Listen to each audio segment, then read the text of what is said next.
ஆண்டவராகிய இயேசு கிறிஸ்துவின் இன்ப உயிர்த்தெழுந்த நாமத்தினால இந்த அற்புதமான சுவிசேஷ பயணத்திற்கு நான் அன்போடு வாழ்த்தி வரவேற்கிறேன். அற்புதமான நாளிலே என்னை விட்டு விலகாத கர்த்தருடைய கிருபை, என்னை விட்டு கர்த்தருடைய கிருபை விலகக்கூடாது என்றால் நான் அவருடைய சித்தத்தின்படி எல்லாவற்றையும் செய்கிறவனாய் இருக்க வேண்டும். அதான் முக்கியம் பாருங்க, இல்லையா? அப்ப அவருடைய சித்தத்தின்படி வார்த்தையின்படி கீழ்ப்படிந்து நான் செய்யும் பொழுது அந்த கிருபை என்னை விட்டு விலகுவதே இல்லை. இதற்கு சாட்சியாய் சொல்ல வேண்டுமானால் அப்போஸ்தலர் 13:22 சொல்லுகிறது, கர்த்தர் சவுலை தள்ளி தாவீதை அவர்களுக்கு ராஜாவாக ஏற்படுத்தி ஈசாயின் குமாரனாகி தாவீதை என் இருதயத்துக்கு ஏற்றவனாக கண்டேன். எனக்கு சித்தமானவைகளை எல்லாம் அவன் செய்வான் என்று அவனை குறித்து சாட்சியும் கொடுத்தார். ஹல்லேலூயா! அவனை குறித்து சாட்சி கொடுத்தது கர்த்தரே. ஆமென். இன்னைக்கு உங்களை கொடுத்து உங்க பெற்றோர் சாட்சி கொடுப்பாங்களா? உங்க அண்ணன் தம்பி சாட்சி கொடுப்பாங்களா? உங்க சபை சாட்சி கொடுக்குமா? உங்க சமுதாயம் சாட்சி கொடுக்குமா? உங்களோட வேலை செய்யற ஆட்கள் சாட்சி கொடுப்பார்களா? உறவினர்கள் சாட்சி கொடுப்பார்களா? யோசித்து பாருங்க. கர்த்தரே அவனை குறித்து சாட்சி கொடுத்தார். காரணம் என்ன? என் இருதயத்துக்கு ஏற்றவன், அது மட்டுமல்ல எனக்கு சுத்தமானவர்கள் எல்லாம் செய்வான் என்று கர்த்தர் அவனை குறித்து சொல்லும் பொழுது கர்த்தருடைய கிருபை நிறைந்த வார்த்தைகளை பாருங்களேன். உள்ள முருகி போகக்கூடிய வார்த்தைகள் கர்த்தர் அவனுக்காய் செய்தது.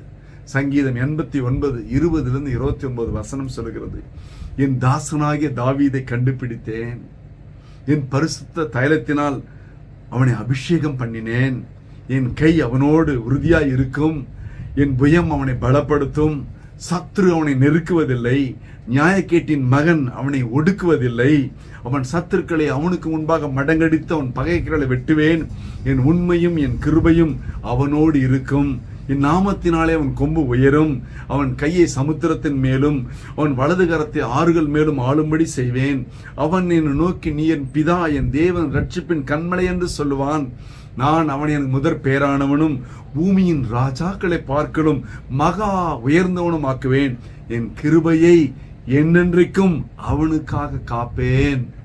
அண்டர்லைன் த வேர்ட், என் கிருபையை என்றென்றைக்கும் அவனுக்காக காப்பேன்.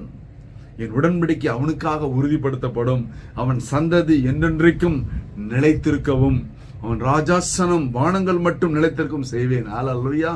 ஒரு நபரை குறித்து கர்த்தர் இப்படி சொல்ல வேண்டுமானால் கர்த்தருடைய சித்தத்துக்குள்ளாய், கர்த்தருடைய வார்த்தைக்குள்ளாய், கர்த்தருடைய எல்லா விதமான கிருபைக்குள்ளாய் தன்னை ஒப்பு கொடுத்து விட்டு கொடுத்த கர்த்தரே கெதி என்று கடந்தாப்பார். அதாங்க வாழ்க்கை. தவறு செய்து பிறகு கூட கர்த்தர் 3 காரியங்களை கண்ணாக வைத்த பிறகு கூட கர்த்தருடைய பாதத்தில் விழுந்தான். ஆண்டவரே, ஆண்டவரே. அதுதாங்க இன்றைக்கு நாம் எந்த சூழ்நிலை இருக்கிறோம், நம்மை விட்டு அந்த கிருபை எடுபடக்கூடாது. கர்த்தருக்கு சாட்சியா இருக்கிறோமா அல்லது கர்த்தரை தூஷிக்கிறவர்கள காணப்படுகிறோமா? நம்முடைய செய்கை, நம்முடைய நடக்கை, நம்முடைய பேச்சு, நம்முடைய வேலை, நம்முடைய தொழில் வியாபாரத்துல நம் கர்த்தருடைய நாமத்தை உயர்த்துகிறோமா? சபையில, சமுதாயத்துல நம் மூலியமா கர்த்தரோட உயர்த்தப்படுகிறதா? ஒரு நிமிஷம் அலசி ஆராய்ந்து பார்ப்போம். ஆண்டவர் சொன்னார், என் கிருபை அவனுக்காக காப்பேன் என்று. உங்களுக்காக அந்த கிருபை காக்கப்பட வேண்டும். நீங்க எங்கனா போங்க, எங்கனா வாங்க, எங்கனா இருங்க, நல்லங்க கர்த்தருடைய கிருபைக்குள்ளா இருங்க. ஆடுகளை மேய்த்து கொண்டிருக்கும் வருகிற வருகை காத்திருந்த கிருபை. ஹல்லேலூயா! தைரியமா சந்தோஷமா இருங்க. உங்க வாழ்க்கை மாறும், உங்களுடைய அங்கலாய்ப்பு மாறும், உங்க கண்ணீர் வேதனை துடைக்கப்படும். நிச்சயமாகவே முடிவு உண்டு. ஆனால் கர்த்தருடைய சித்தத்துக்குள் கர்த்தருடைய வார்த்தையின்படி கீழ்ப்படிந்து நடக்கிறோமா இன்றைய அலசி ஆராய்ந்து பாருங்க. ஒரு விசை கண்களை மூடுவோம். ஹல்லேலூயா, ஹல்லேலூயா, ஹல்லேலூயா. அப்பா ஸ்தோத்திரம் ஆண்டவரே. அற்புதமான ஆசீர்வாத திருநாளில் இதை கேட்டுக்கொண்ட பிள்ளையோட வாழ்க்கையில உங்களுடைய கிருபையினால் அவங்க மூடி மறைங்க. அவர்களுக்காக இந்த கிருபையை காத்து வைங்கப்பா. உம்மீது நம்பிக்கை வைத்திருக்கிற பிள்ளைகள் ஏராளம் ஆண்டவரே. உண்மையே நம்பியிருக்கிற பிள்ளைகள் வாழ வைத்து அழகு பாருங்க ஆண்டவரே. தேவைகளை சந்திங்க, கண்ணீரை தொடைங்க. இயேசு கிறிஸ்துவின் நாமத்தினால் தேவன் நடத்தும்படியாய் ஒப்பு கொடுத்து ஜெபித்து ஜெயம் எடுக்கிறோம் ஜீவனுள்ள நல்ல பிதாவே. ஆமென். கர்த்தர் உன்னை ஆசீர்வதிப்பாராக. Praise the Lord.